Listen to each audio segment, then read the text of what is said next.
بسم اللہ الرحمن الرحیم۔ السلام علیکم عزیز طلبہ، اسپرٹ آف اسلام چینل میں ایک بار پھر خوش آمدید۔ آج کی اس کلاس میں جماعت نحم کی اردو لازمی کتاب کے لیکچرز کے سلسلے میں آج ہم غزل نمبر 5 کے شاعر حسرت موہانی کا تعارف، اشعار کی تشریح، کتاب میں موجود مشقی سوالات اور کثیر الانتخابی سوالات کو سمجھیں گے۔ اس سے پہلے کہ سبق کا آغاز کریں، اگر آپ نے اب تک ہمارا channel spirit of Islam subscribe نہیں کیا تو چینل کو سبسکرائب کر لیجئے اور بیل آئیکن کو بھی دبا لیجئے تاکہ آپ کو آنے والے اس طرح کے مزید لیکچرز بھی ملتے رہیں۔ سب سے پہلے چلتے ہیں شاعر کے تعارف کی طرف۔ اس غزل کے شاعر کا نام سید فضل الحسن، ان کا تخلص حسرت، یو پی یعنی اتر پردیش کے ایک قصبے میں 1875 عیسوی میں پیدا ہوئے۔ والد کا نام سید اظہر حسن ہے۔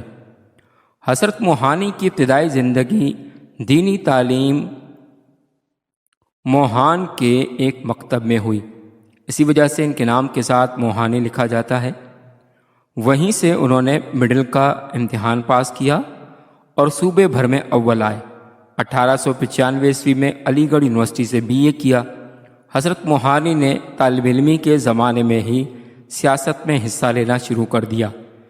BA کرنے کے بعد انہوں نے ایک ادبی اور سیاسی پرچہ اردو معلیٰ کے نام میں انگریز کی پالیسی چھاپنے پر 1.5 برس قید با مشقت کی سزا ہوئی اور اردو معلیٰ بند ہو گیا۔ اس غزل کے شعر کی تشریح کی طرف چلتے ہیں، جس میں پہلا شعر ہے جس کو مطلع کہا جاتا ہے۔ دعا میں ذکر کیوں ہو مدعا کا کہ یہ شیوا نہیں اہل رضا کا۔ اس شعر کے مشکل الفاظ کے معنی میں پہلا لفظ مدعا جس کے معنی ہے مطلب یا غرض، دوسرا لفظ شیوا جس کے معنی ہے طور طریقہ یا ڈھنگ، تیسرا لفظ اہل رضا جس کے معنی ہے راضی رہنے والے۔ اس شعر کی تشریح سے پہلے شعر کا حوالہ اور شاعر کا حوالہ لکھا جانا ضروری ہے، لہذا امتحانات میں جب کبھی بھی شعر کی تشریح آتی ہے تو شعر کا حوالہ اور شاعر کا حوالہ لکھا جانا اسی طرح سے ضروری ہوگا جس طرح سے آپ کے سامنے بیان کیا جا رہا ہے۔ حوالہ شعر میں کچھ اس طرح سے لکھا جائے گا: مندرجہ بالا شعر نصابی کتاب میں شامل حسرت موہانی کی غزل سے لیا گیا ہے۔ اسی طرح سے حوالہ شاعر میں حسرت موہانی اردو غزل گوئی کی تاریخ میں ایک ممتاز حیثیت رکھتے ہیں۔ اردو شاعری کے حسرت موہانی اردو غزل گوئی کی تاریخ میں ایک ممتاز حیثیت رکھتے ہیں۔ اردو شاعری کے ارتقاء میں ان کی اہمیت بہت زیادہ ہے۔ ان کے خیال اور انداز بیان دونوں میں شخصی اور روایتی عناصر کی آمیزش ہے۔ حسرت موہانی کو قدیم غزل گو اساتذہ سے بڑا ہی ذہنی اور جذباتی لگاؤ تھا۔ قدیم اساتذہ کے یہ مختلف رنگ حسرت کی شاعری میں منعکس دکھائی دیتے ہیں۔ حسرت کی غزل میں ایک ذہنی گدگدی، ایک داخلی چھیڑ چھاڑ، ایک حسین چہل کی عکاسی نظر آتی ہے۔ حسرت کی شاعری کا میدان ان معنوں میں محدود ہے کہ وہ جذبات حسن و عشق ہی سے سروکار رکھتے ہیں۔ ان کا دل ایک شاعر کا دل ہے اور ان کی شاعری کا محور محبت اور صرف محبت ہے۔ چلتے ہیں اس شعر کی تشریح کی طرف۔ حسرت موہانی کہتے ہیں کہ میں اپنی حاجتیں اور اپنی خواہشات دعا میں اللہ تعالیٰ کے حضور کیوں پیش کروں؟ وہ تو ہمارا رب ہے، ہمارے ظاہر اور پوشیدہ سارے اعمال سے واقف ہے، ہماری ضرورتیں اور حاجتوں کو جانتا ہے۔ شاعر کہتے ہیں کہ اللہ تعالیٰ ہمیں جس حال میں رکھے ہمیں اسی میں خوش رہنا چاہیے۔ اسی طرح سے غزل کا دوسرا شعر ہے: طلب میری بہت کچھ ہے مگر کیا، کرم تیرا ہے ایک دریا عطا کا۔ شعر کی تشریح کچھ اس طرح سے لکھی جائے گی۔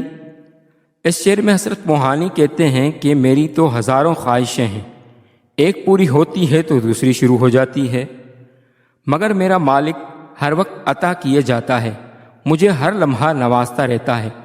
اللہ تعالیٰ کے کرم، عطا اور نعمتیں ختم ہی نہیں ہوتیں، وہ اپنے بندوں کو عطا ہی کیے جاتا ہے۔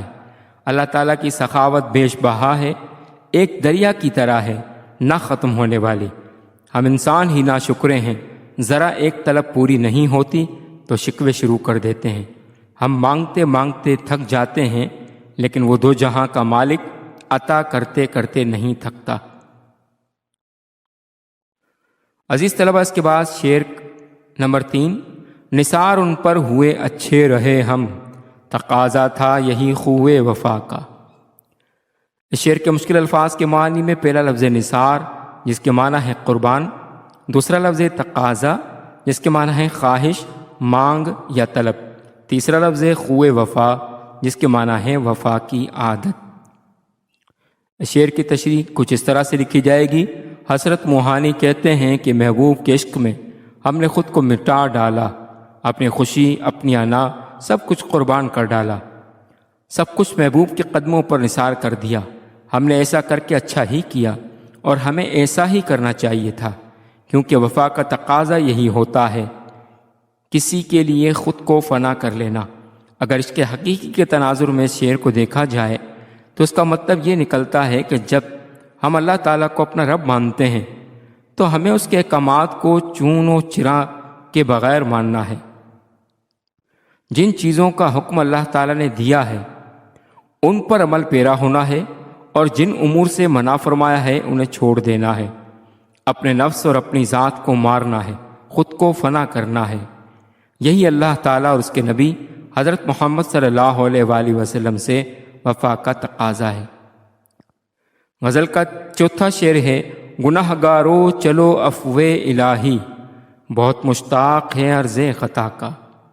شعر کے مشکل الفاظ کے معنی میں پہلا لفظ ہے افو الہی جس کے معنی ہے اللہ تعالیٰ کی معافی، دوسرا لفظ ہے مشتاق جس کے معنی ہے آرزو مند یا خواہش مند، تیسرا لفظ ہے عرض خطا جس کے معنی ہے خطا کو پیش کرنا۔ اس شعر کی تشریح کچھ اس طرح سے لکھی جائے گی۔ حضرت موہانی اس شعر میں خود کو اور اپنے جیسے دوسرے لوگوں کو گناہ گار کہہ کر مخاطب کرتے ہیں، کیونکہ آج کل کے دور میں کون سا ایسا شخص ہے جس نے گناہ نہ کیا ہو۔ شاعر کہتے ہیں کہ اے گناہ گارو، اے اپنے گناہ پر نادم ہونے والو، رحمت الہی سے مایوس نہ ہو۔ اس کی رحمت بہت وسیع ہے جس کی وسعت کا اندازہ ہم نہیں لگا سکتے۔ اس کی درگزر کی چادر بہت بڑی ہے، وہ ہمارے سب گناہ ڈھانپ لے گی۔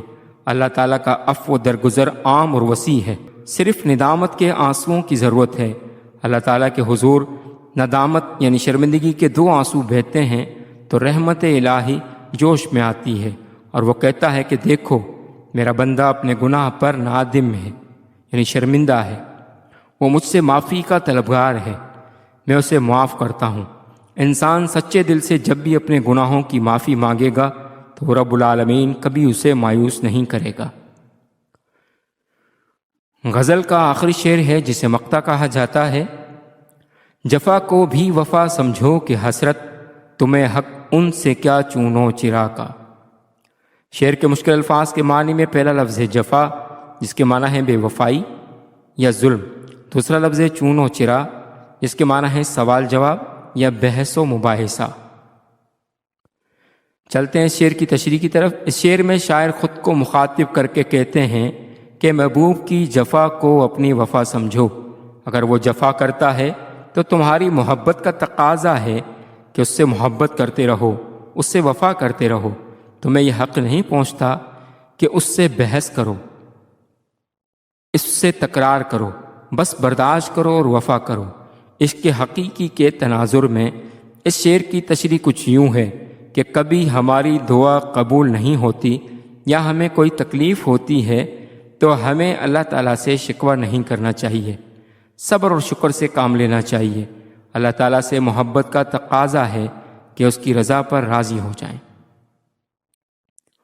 عزیز طلبہ، اس کے بعد چلتے ہیں کتاب میں موجود مشقی سوالات کی طرف، جس میں پہلا سوال ہے درج ذیل سوالات کے جوابات دیجیے۔ سوال نمبر 1، قافیے کی تعریف کیجیے اور ذیل کے اشعار میں قوافی کی نشاندہی کیجیے۔ اس کا جواب ہے شعر کے آخر میں آنے والے ہم آواز الفاظ کو قافیہ کہا جاتا ہے، یعنی جن کی آواز آپس میں ملتی جلتی ہو ان کو قافیہ کہا جاتا ہے۔ ہر شعر میں قافیہ تبدیل ہوتا ہے، تاہم ان کی صوت یعنی آواز ایک جیسی رہتی ہے، قافیہ کی جمع قوافی ہے۔ اس طرح سے یہ شعر لکھا ہے: نثار ان پر ہوئے اچھے رہے ہم، تقاضا تھا یہی خوئے وفا کا، جفا کو بھی وفا سمجھو کہ حضرت، تمہیں حق ان سے کیا چونو چرا کا۔ دیے گئے اشعار میں خوئے وفا اور چونو چرا قافیہ ہے۔ اس کے بعد سوال ہے اس غزل کی ردیف لکھیے۔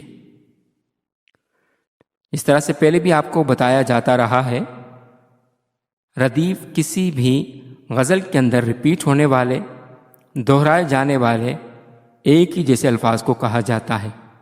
تو اس کا جواب بنے گا کہ اس غزل کی ردیف کا ہے، کیونکہ ہر شعر کے آخر میں لفظ کا آ رہا ہے۔ عزیز طلبہ، مشقی سوالات میں سے سوال نمبر 2 درج ذیل جوابات میں سے درست جواب پر ٹک کا نشان لگائیے۔ اس میں پہلا جملہ ہے: اس غزل کے شاعر کا نام ہے۔ آپشن نمبر 1 حسرت، آپشن نمبر 2 چراغ الحسن، آپشن نمبر 3 تفضل الحسن، آپشن نمبر 4 سید فضل الحسن۔ یاد رہے کہ اس غزل میں حسرت شاعر کا نام نہیں بلکہ شاعر کا تخلص ہے، اور شاعر کا نام جس طرح سے آپشن نمبر 4 پر میں نے ٹک کیا ہے، شاعر کا نام ہے سید فضل الحسن، تو آپشن نمبر 4 اس کا درست جواب ہے۔ اس کے بعد جملہ ہے: غزل میں قافیہ ہمیشہ آتا ہے۔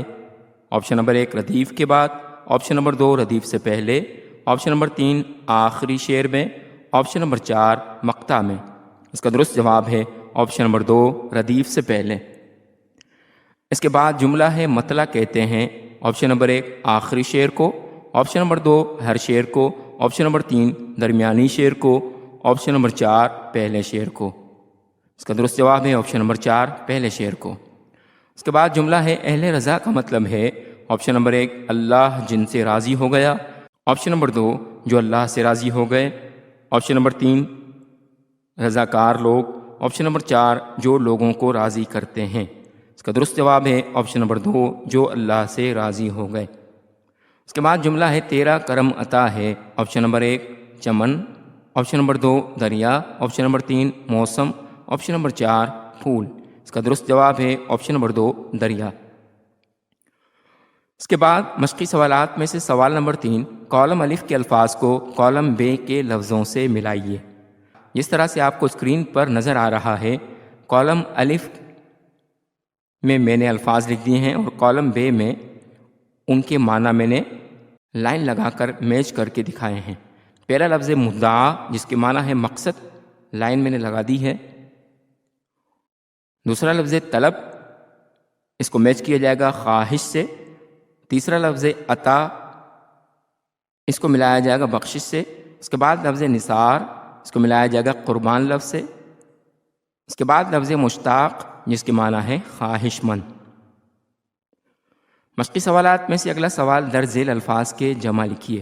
کالم کے ایک طرف میں نے واحد الفاظ لکھ دیے ہیں، کالم کے دوسری طرف اس کے جمع لکھ دیے ہیں۔ جس طرح سے پہلا لفظ ہے دعا، جس کی جمع ہوگی ادعیہ یا دعائیں۔ دوسرا لفظ عطا جس کی جمع ہوگی عطایا۔ تیسرا لفظ شیوا جس کی جمع ہوگی شیوا۔ چوتھا لفظ ہے خطا جس کی جمع ہوگی خطایا۔ اس کے بعد لفظ مشتاق جس کی جمع ہوگی مشتاقان۔